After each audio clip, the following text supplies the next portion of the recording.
Hazrat Urwa reports that Hazrat Aisha radiyallahu anha said, in Allah's Apostle sallallahu alaihi wasallam times, the sun got eclipsed. So the Prophet sallallahu alaihi wasallam got up and performed the prayer along with the people.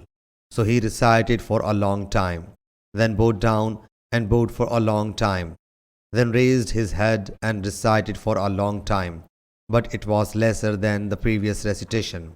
Thereafter, he sallallahu alaihi wasallam bowed down and bowed for a long time, but it was shorter than the first bowing. Then he sallallahu alaihi wasallam raised his head and performed 2 prostrations. Thereafter, he sallallahu alaihi wasallam got up and did the same in the second unit.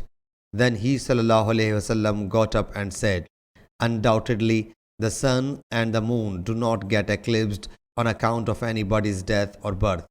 But these are 2 of the signs of Allah Jalla Jalaluhu, which He Jalla Jalaluhu showed to His bondmen. Whenever you see it, rush to perform the prayer. Sahih Bukhari, Hadith number 1058.